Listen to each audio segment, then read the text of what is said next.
नमस्कार. परखड मतमध्ये आपलं स्वागत. मराठा आरक्षणाचं प्रकरण 11 मूर्तींच्या संविधान पीठाकडे जाईल का? याच्यावर आज बोलणं. त्याच्या आधी फार थोडक्यात असं, की अनेक लोक प्रश्न विचारतात, की मराठा आरक्षणाचा निकाल कधी येईल? मराठा आरक्षण जे सुनावणी झाली.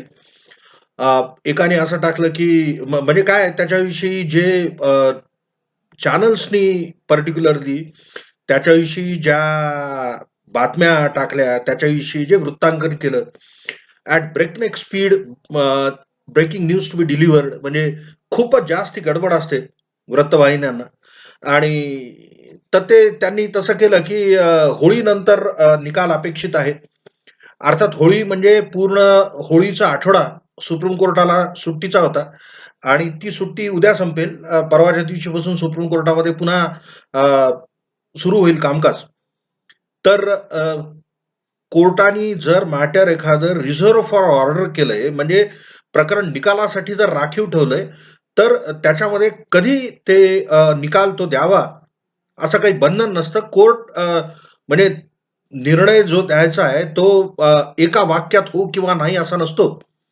त्याच्याविषयी त्यांना जो निकाल द्यायचा आहे, त्या निकालामध्ये प्रकरण पुन्हा एकदा जर समजून घेतलं, की मुंबई हायकोर्टाने मराठा आरक्षण वैध ठरवलं होतं. त्याच्या विरुद्धचं अपील असं या प्रकरणाचं स्वरूप आहे सुप्रीम कोर्टासमोरचे. त्याच्यातून अनेक प्रकरणं उद्भवलेले आहेत. त्याच्याबरोबरच 102व्या घटना दुरुस्तीला देण्यात आलेलं आव्हान, ते सुद्धा सुप्रीम कोर्टाला याच प्रकरणाबरोबर त्याचा सुद्धा निकाल द्यायचा आहे.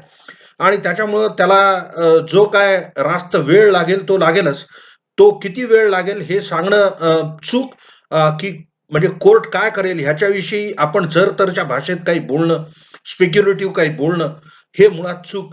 आणि तसं जर कोर्टाला निकाल द्यायची काही अ, निश्चितता असली असती, तर कोर्टाने तारीख सांगितली असती, की आम्ही या तारखेला निकाल देऊ.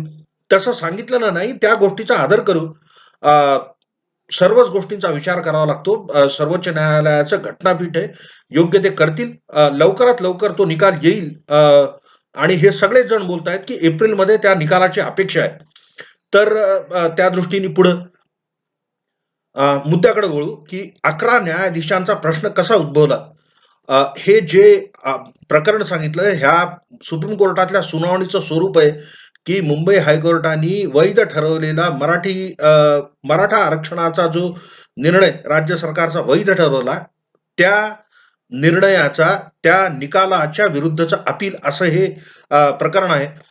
आणि ते जेव्हा प्रकरण ते सर्वोच्च न्यायालयासमोर लागलं, तेव्हा ते 3 जजेसच्या बेंचकडे गेलं होतं.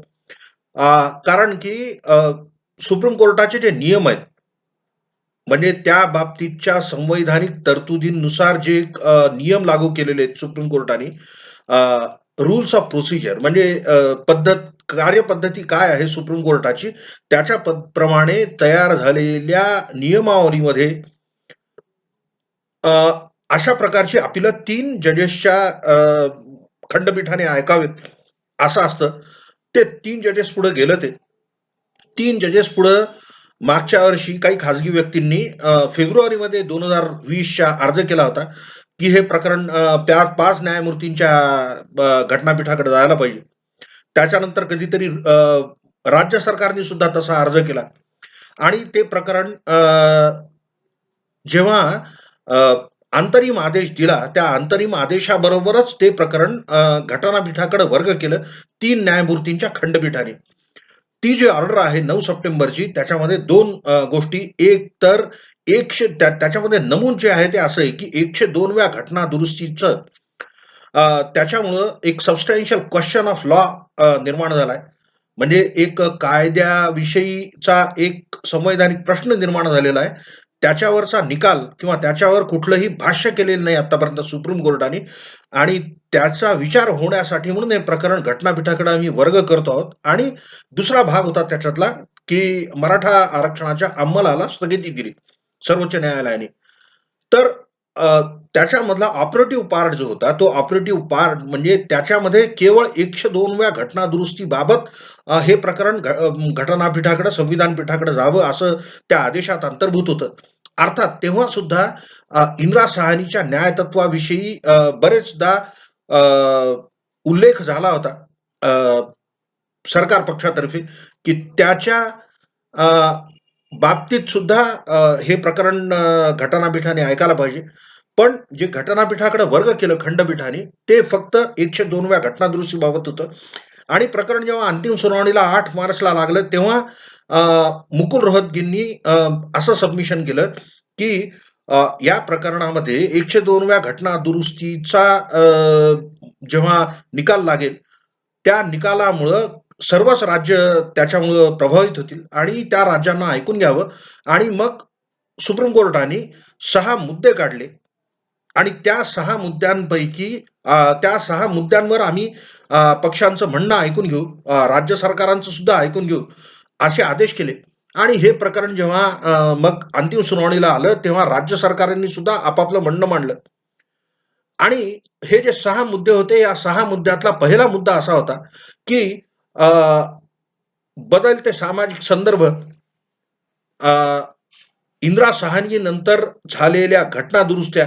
आणि इंदिरा साहनीच्या न्यायनिर्णयानंतर सुप्रीम कोर्टाने दिलेले न्यायनिर्णय म्हणजे ज्युडिशियल प्रोनाउन्समेंट्स, ज्याच्यामध्ये न्यायिक निर्णय जे आले इंदिरा साहनी नंतर 1992 नंतर, या सर्वांच्या परिप्रेक्ष्यामध्ये इंदिरा साहनीचा निकाल 9 जजेसपेक्षा जास्ती जजेसच्या म्हणजे किमान 11 न्यायाधीशांच्या, न्यायमूर्तींच्या घटनापीठाकडे हे प्रकरण वर्ग करावं असं आहे का? असा एक प्रश्न होता आणि ह्याच्यावर वेगवेगळ्या पक्षांनी वेगवेगळे आपले पक्षकारांनी आपले आपले पक्ष मांडले. पण हे प्रकरण या 11 न्यायाधीशांकडे जावं किंवा इंदिरा साहनीचा पुनर्विचार व्हावा याच्याविषयी जे सगळ्यात काय म्हणू, की प्रभावी सगळ्यात जे युक्तिवाद केले, ते युक्तिवाद केले कपिल सिब्बल ज्येष्ठ विधिज्ञ यांनी आणि ते झारखंड राज्यासाठी आणि मराठा आरक्षण प्रकरणातले एक प्रतिवादी जे आहेत, त्यांच्यासाठी सुद्धा ते बोलत होते. आणि मग त्यांनी वेगवेगळ्या पद्धतींनी म्हणजे हे जे 3 आहेत, की म्हणजे बदलते सामाजिक संदर्भ,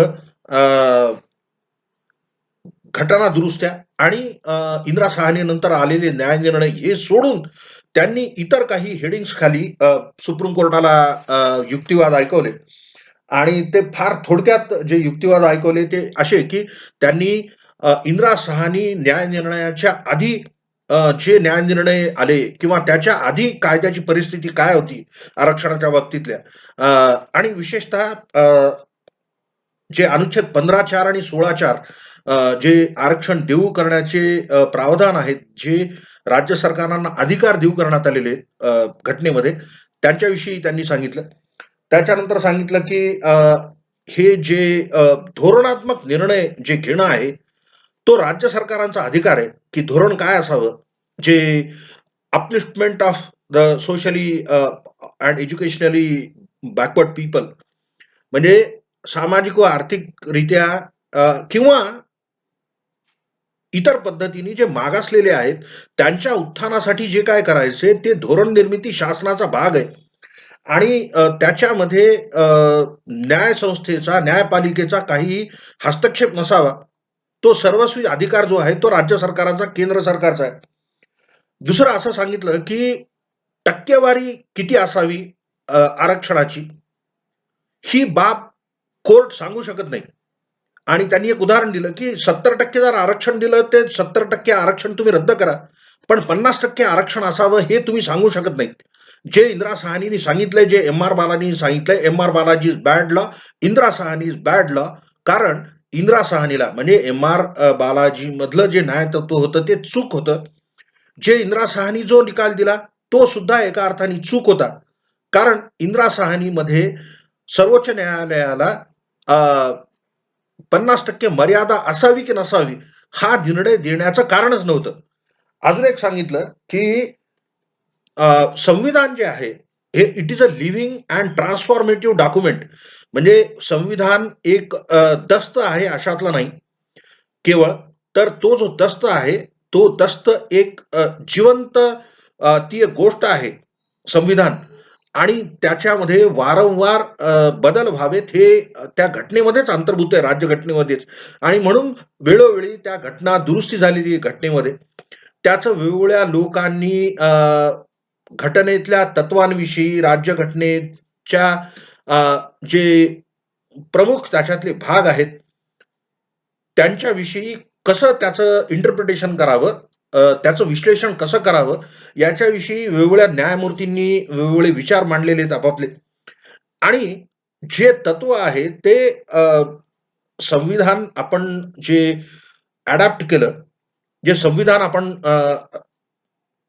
नागरिक म्हणून स्वीकारलं, त्या संविधानामध्ये कालानुरूप बदल होत जावेत आणि त्या संविधानातल्या तरतुदींचा जे नागरिकांच्या हितासाठी जे त्याच्यामध्ये प्रावधान आहेत, त्या प्रावधानांचा बदलत्या काळानुरूप त्यात बदल होत जावेत. हे राज्यघटनेमध्ये अंतर्भूत आहे आणि हे कोर्टांनी सुद्धा अनेक वार असं मंजूर केलेलं आहे हे, की राज्यघटनेचं इंटरप्रिटेशन सुद्धा बदलू शकतं आणि त्याप्रमाणे राज्यघटनेमध्ये बदल सुद्धा होऊ शकतो. तर हे सांगितलं त्यांनी. आणि सगळ्यात महत्वाचं म्हणजे अनुच्छेद 15(4) जे आहे, त्याचा आणि अनुच्छेद 16(4) मधला काय फरक आहे, की त्यांनी सांगितलं, की अनुच्छेद 16(4) नोकरीमध्ये आरक्षण ड्यू करण्याचा सरकारला अधिकार आहे. ते सरकारांना दिल्या गेलेल्या अधिकाराचं आहे आणि त्याच्यानी एखाद्या मागास घटकाला, जो कुठल्याही प्रकारे मागास असेल, त्या घटकाला, त्या वर्गाला नोकरीमध्ये आरक्षण देऊ करण्याची तरतूद आहे. पण ह्या नोकरीला पात्र होण्यासाठी जी शिक्षणाची आवश्यकता आहे, ज्या प्रकारच्या जडणघडणीची आवश्यकता आहे, ती जडणघडण मागासवर्गीयांसाठी वेगळी त्यासाठी तरतूद करण्यासाठीचं प्रावधान 15(4) मध्ये आहे. आणि हे 15(4) मधले जे प्रावधान आहेत आणि 16(4) मधले जे प्रावधान आहेत आरक्षण देऊ करण्याचे, हे वेगवेगळ्या स्तरावर ह्यांचं कार्य आहे. They are operational in different spares. हे याच्यातले जे तत्व आहेत, हे 2 वेगवेगळ्या वर्तुळांमध्ये काम करतात. आणि इंदिरा साहनीचा संबंध फक्त अनुच्छेद 16(4) शी होता. अनुच्छेद 15(4) विषयी 50% ची मर्यादा जी आपण पालन करत आलोय आतापर्यंत, ती 15(4) ची मर्यादा घालून देण्याचं काम इंदिरा साहनींनी केलं नाही, कारण त्यांना ते तसं नव्हतंच. म्हणजे त्या इंदिरा साहनीच्या न्याय निकालामध्ये जो ऑफिस मेमोरंडा होता, इंदिरा साहनीमध्ये जो मुद्दा होता तो असा होता, की केंद्र सरकारनी एक ऑफिस मेमोरंडा काढला, एक कार्यालयीन टिप्पणी काढली. त्या टिप्पणीमध्ये अशी सोय होती, की मंडल आयोगाने शिफारस केलेले आरक्षण 27% आरक्षण राज्य सरकारांच्या याद्यांप्रमाणे त्या राज्यातल्या इतर मागासवर्गीयांना शासकीय नोकऱ्यांमध्ये, केंद्रातल्या शासकीय नोकऱ्यांमध्ये आरक्षण देऊ करण्याची तशी तरतूद करण्यात आली होती. आणि त्याच्या वैधतेविषयी ते प्रकरण होतं. तर तिथं 50% मर्यादा जी आहे, ती 50% मर्यादा असा निर्णय करण्याचा किंवा ती 50% पर्यंतच वैध आहे असं सांगण्याचा, किंवा ते जे बाकी आहे, की विशेष असाधारण परिस्थिती वगैरे सांगण्याचा इंदिरा साहनी निकालामध्ये सुप्रीम कोर्टाला काही तसं प्रयोजन नव्हतं, की त्यांनी तसं काही निर्णय घ्यावा. आणि जे बदलते सामाजिक संदर्भ आहेत, त्यांनी असं सांगितलं, की एकंदरीत तेव्हा जो होता भारत, त्याच्यानंतर आत्तापर्यंत भारताची सिच्युएशन जी आहे, इट हॅज वर्सन्ड. जे शहरीकरण झालेलं आहे, त्या शहरीकरणामुळं आर्थिक बाजू जी बऱ्यापैकी घडी बसलेली होती, ती घडी बिघडली आणि आता 85% लोक मागासवर्गीयांच्या यादीमध्ये आहेत. अर्थात हे सगळी जी चर्चा आहे, ही चर्चा यासाठी, की अ, प्रकरण 11 न्यायमूर्तींच्या न्यायपीठाकडे जाईल का? आणि ते जर प्रकरण तसं गेलं तर आता या व्हिडिओद्वारे आपल्याला हे सांगणं, की असं जर ते प्रकरण 11 न्यायाधीशांच्या न्यायमूर्तींच्या पीठाकडे जर गेलं, तर ते काय ठरवतील? ते असं ठरवतील, की इंदिरा साहनी मधला जो प्रमुख भाग आपण मानून चाललोय, की 50% आरक्षण असावं आणि अपवादात्मक परिस्थितीमध्येच ते 50% आरक्षणाची सीमा राज्य सरकारांनी पार करावी आणि त्याच्यासाठी त्यांच्याकडे संख्यात्मक आलेख हवेत, की पर्याप्त प्रतिनिधित्व नाही आणि काही विशेष अशी परिस्थिती आहे की ज्याच्यामुळं आरक्षणाचा टक्का वाढवणं भाग आहे. तर हे सगळं सिब्बलांनी असं सांगितलं कोर्टाला, की 50% आरक्षण ही मर्यादा नाहीच आहे आणि राज्याच्या विवेकाने जे ते राज्य किंवा केंद्र सरकार 50% पेक्षा वरचं सुद्धा आरक्षण देऊ शकतं. कुठलीही विशेष असाधारण अपवादात्मक परिस्थिती नसताना सुद्धा. म्हणजे राज्य सरकारांच्या विवेकावर जर संपूर्णपणे टक्केवारी जर सोडली आणि असं जर घोषित केलं सर्वोच्च न्यायालयाने या 5 न्यायमूर्तींच्या खंडपीठाने असं घोषित करावं, की तशी कुठली मर्यादा नाहीच आहे. आणि अशी कुठली मर्यादा आत्तापर्यंत जर आपण पाळत असू, तर ती चूकरित्या पाळल्या गेलेली आहे. एक तर असं सांगावं, नाही तर प्रकरण 11 न्यायमूर्तींपुढे पाठवावं. आता या 11 न्यायमूर्तींपुढे प्रकरण पाठवल्यामुळे काय होईल? ह्याचा विचार आत्तापर्यंत कोणी केला नाही. की उद्या जर समजा असं ठरवलं, की हो तशी सीमा पार करण्याचं अधिकार आहे. पण तो अधिकार इथपासून सुरू होईल जेव्हापासून तो निकाल येईल. म्हणजे सर्वोच्च न्यायालयाच्या 11 न्यायमूर्तींच्या पीठाने इंदिरा साहानी मधला न्यायनिर्णय फिरवावा अशी कुठलीही परिस्थिती सध्या नाहीये. इंदिरा साहानीच्या न्याय निर्णयाला कोणीही आव्हान दिलेलं नाहीये. इंदिरा साहानीची वैधता तपासून पाहण्याचं तसं कुठलंही कारण सर्वोच्च न्यायालयाला मराठा आरक्षणाच्या प्रकरणामध्ये नाहीये. तरी पण एक जो मुद्दा मांडलाय, की त्याचा फेरविचार होण्याची गरज आहे का? त्या मुद्द्याचं उत्तर देताना मराठा आरक्षणाचं प्रकरण 11 न्यायमूर्तींकडे पाठवेलच कोर्ट अशातला भाग नाही. कोर्ट कदाचित सांगेल, की ठीक आहे 11 न्यायमूर्तींच्या घटनापीठाने हे प्रकरण ऐकून घ्यावं. पण मराठा आरक्षण जेव्हा लागू करण्यात आलं होतं किंवा मराठा आरक्षणाचा कायदा 2018 मध्ये लागू करण्यात आला होता, तेव्हा तर इंदिरा साहानीचा कायदा, इंदिरा साहानी मधला निर्णय हाच कायदा होता. कारण आपण ज्या राज्यघटना जी स्वीकारलेली आहे, आपली जी कायद्याची प्रणाली आहे, आपल्या न्यायिक प्रणालीमध्ये सर्वोच्च न्यायालयाने दिलेला एखादा न्याय निर्णय हाच कायदा असतो आणि जो कायदा अजूनही शाबित आहे. म्हणजे इंदिरा साहानी मधला निर्णय जोपर्यंत एखादं कोर्ट फिरवत नाही, तोपर्यंत ते बरोबर असलं तरी चूक असलं तरीही तोच कायदा आहे. आणि तो कायदा अस्तित्वात असताना त्याबाबतचा इंदिरा साहानी न्याय निर्णय अस्तित्वात असताना देऊ केलेलं मराठा आरक्षण आता येऊ घातलेल्या कुठल्याही निर्णयाने बाधित होणार नाही. येणाऱ्या निर्णयाचा मराठा आरक्षणावर कुठलाही परिणाम होणार नाही. तर हे एक की जरी इंदिरा साहानी मधल्या त्या मर्यादेचा पुनर्विचार केला, तरी पण त्या मर्यादेच्या पुनर्विचारामुळे मराठा आरक्षणाच्या 50%च्या मर्यादा भंग करण्याच्या प्रकरणाला कुठलंही वेगळं स्वरूप येत नाही.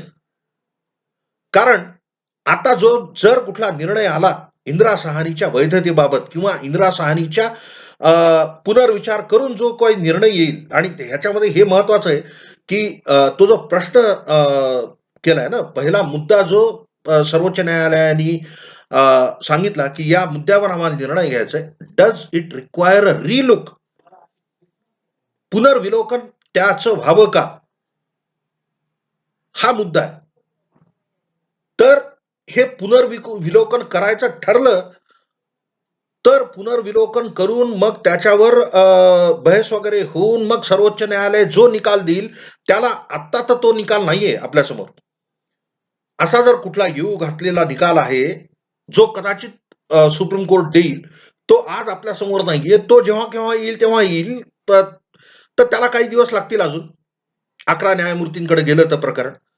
पण मराठा आरक्षणाच्या वैधतेबाबत त्या निकालाचा कुठलाही परिणाम होणार नाही. म्हणजे इश्यू नंबर 1 त्या 6 मुद्द्यांपैकी पहिला मुद्दा जो आहे त्या मुद्द्यावर हो असा निकाल जर दिला सर्वोच्च न्यायालयाने की इंदिरा साहानीच्या न्याय तत्वाचा पुनर्विचार करावा लागेल, त्याचं पुनर्विलोकन करावं लागेल मोठ्या एका संविधान पीठाकडून, म्हणजे 9 पेक्षा जास्ती जजेसच्या बेंचकडून, constitutional bench comprising of not less than 11 judges should consider the relevance of Indira Sahani, the correctness of the limit set in Indira Sahani.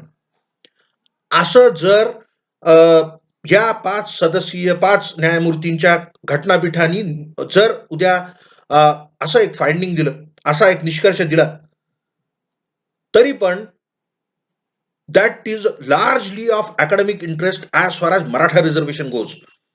Maratha आरक्षणाच्या बाबतीत हा जो काही निकाल येईल तो केवळ तात्विक चर्चेचा राहील. याच्यामुळे मराठा आरक्षणाच्या वैधतेवर कुठलाही परिणाम होणार नाही. मराठा आरक्षण वैध की अवैध त्याचे जे निकष आहेत ते निकष 2018 मध्ये कुठला कायदा होता त्याच्यावरून आहेत. आणि म्हणून प्रकरणामध्ये 11 न्यायमूर्तींकडे मराठा आरक्षणाचं प्रकरण वर्ग होईल आणि त्याच्या पुढे निकाल होईल. हे असं वाटतं की हे होणं जरा दुरापास्तय. आणि मग अशा या प्रकारे जर ते मोठ्या संविधान पीठाकडे गेलं तर त्याचे काय इम्प्लिकेशन्स वगैरे ते स्पेक्युलेशन ते करण्यात अर्थ नाही. या व्हिडिओद्वारे मला एवढं सांगणं फक्त की ते प्रकरण म्हणजे इंदिरा सहानीच्या मर्यादेचा पुनर्विचार व्हावा न व्हावा ह्या गोष्टीचा आणि मराठा आरक्षण जे 2018 मध्ये लागू करण्यात आलं होतं त्या बाबतीतल्या वैधतेवर कुठलाही परिणाम होणार नाही. तो वैध आहे की नाही हे त्या परिस्थितीप्रमाणे ठरेल. आणि या दृष्टीने हे घटनापीठ सुद्धा त्या प्रकरणाचा सांगोपांग विचार करून मराठा आरक्षणाचा अंतिम निकाल लवकरात लवकर देईल ही आशा, ही अपेक्षा. मी ॲडव्होकेट श्रीरंग चौधरी, परखडमतसाठी. धन्यवाद.